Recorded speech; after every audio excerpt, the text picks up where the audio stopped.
Hi everyone! It has been a long time since I made, I don't even know, some type of lecture series video. But now that I have a new webcam, I am going to be starting my little lecture series again.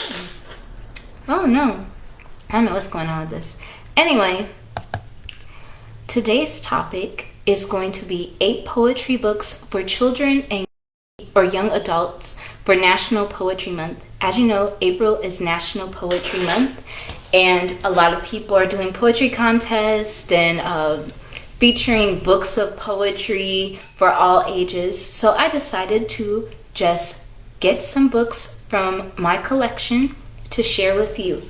Now, I do have an extensive poetry book collection that are for children and adults, but currently my collection is scattered in like 3 or 4 different places, so these are the books that I have with me now.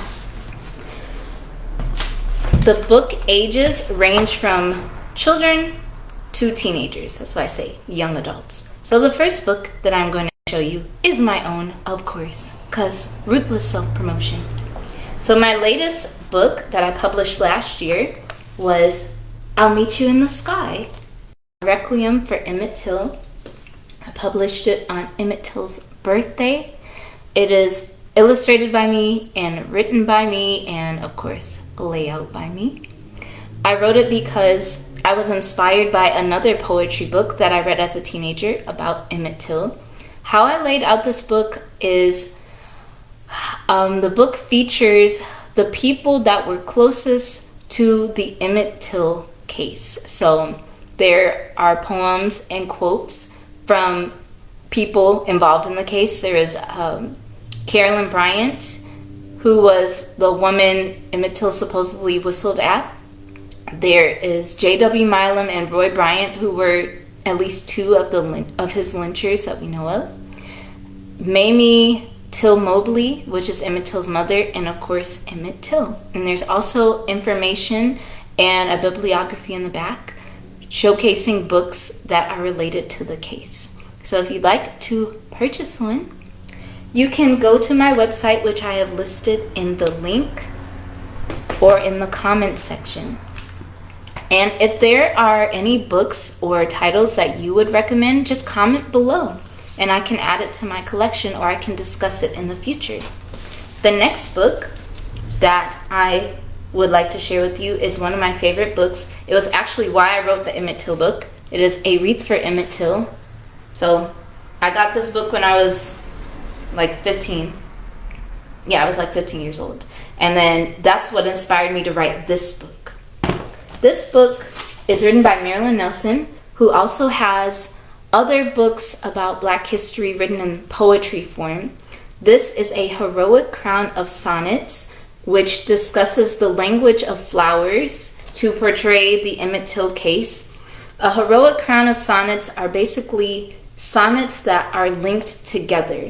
So the last line of the first sonnet is the first line of the next sonnet, and it continues on and on. This was illustrated by, I think it's Philip Lardy, and it is a very beautiful, beautiful book. Has beautiful illustrations, and it's also very informative. You can tell that Marilyn Nelson did her research on this book because some of the things that she wrote in it, I'm like, okay, she possibly read his mother's book and she possibly read some other books. This book was my favorite book in high school. I read it so much I memorized all of the sonnets and I would just recite them. I also got my book signed by people at Harris Stowe. Back in 2007, they performed a play called The Face of Emmett Till. So I had some of the cast people sign it. So if this is I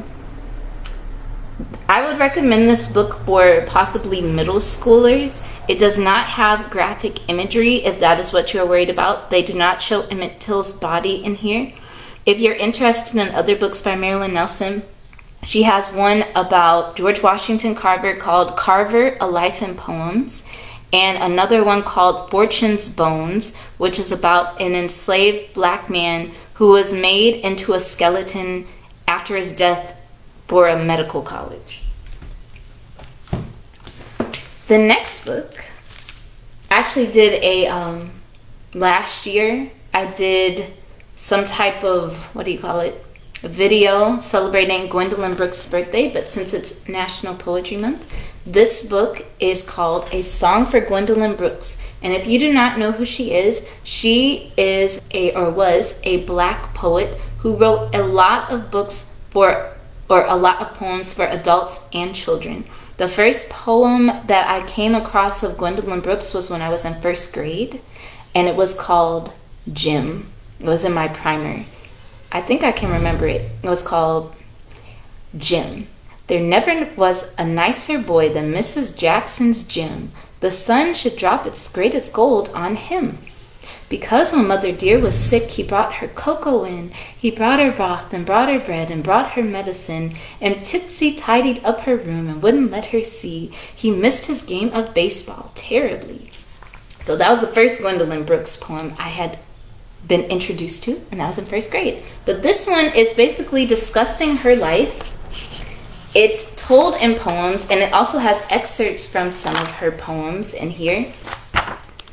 It shows how the people in her life helped support her dreams. It has a lot of information, and it also follows her throughout adulthood.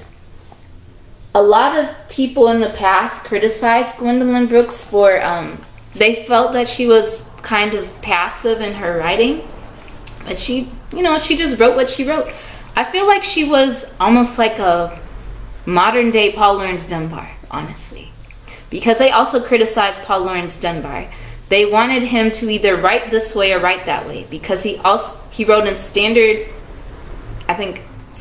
English, but also in dialect. But Gwendolyn Brooks was a very prolific writer, and she was also a mentor to other writers as well. So if this is something that you would be interested in, the title of it is A Song for Gwendolyn Brooks. And if you look in, I guess, some of my past videos, there will be one celebrating Gwendolyn Brooks' birthday, but I don't know where it is. The next poem or poetry book for young people, I would recommend it for high schoolers, is Claude McKay, Selected Poems. Claude McKay was a Jamaican poet. He wrote a lot of sonnets. You might be familiar with some of his sonnets. His early sonnets were very, revolutionary. Or some people call it militant, but it was revolutionary. He wrote a lot about racism. He wrote a poem called If We Must Die, which was inspired by the Red Summer of 1919. And Winston Churchill used that poem to rally up his troops during World War II. But later on in his life, Claude McKay turned to more, I guess, less angry poems and dived more into poems of a spiritual nature. One of my favorite poems by him is called The Harlem Dancer, which is about a woman who has chosen a lifestyle of prostitution or dancing, but he sees the core of her soul. He also has a poem called The White House, which is pretty good. There was a poem that he had written, and I don't know if it was called The Lynchers. I believe he wrote that, but I couldn't find it in this book.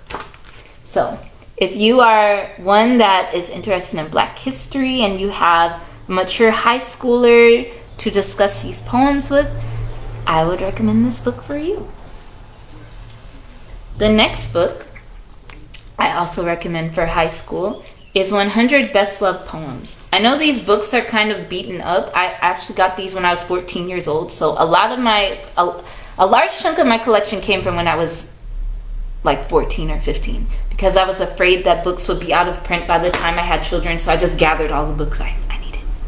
But I would recommend this book because even though it has a lot, it's not very diverse in the poems. But I feel like if you introduce these poems to your teenager when they're going off to college, they'll be familiar with them especially if they're having just a basic English class, okay? It says, I have read that book before. Hint. Which book did you read? Which book was it? Which book did you read? Hints. But as I was saying, 100 best loved poems. It's good to just become familiar with some of these poems. My professor in college said, in the great cocktail party of life, something, something, something. It is good to know these things. Especially if you're an English major, if your teenager is interested in going into literature and English, I would add this to the collection. The next book of poems I got when I was about, I would say 7 years old. So I've had this since I was a little girl, and it is called Poems for Summer, Seasonal Poetry. It has little pictures in it, so I would recommend this for young children. It has poems by very famous poets like A.A. Milne. I want to say E.E. Cummings is in here. Who else? I can't remember. It's not that long, so you can read a poem a day for bedtime, especially if it's summertime, and be very animated when you read it. I love the photographs or the photography in this book. I don't know if it's still in print, but if you want to look on Amazon, you can find it there. Especially if you're homeschooling, you can add it to your curriculum for summer. The next poetry book is actually, a lot of people think this is just like, oh, it's only a song, but it started off as a poem, and it is written by James Weldon Johnson. It's called Lift Every Voice and Sing, a celebration of the African American national anthem. So James Weldon Johnson wrote this poem, and his brother Rosamond Johnson put it to music.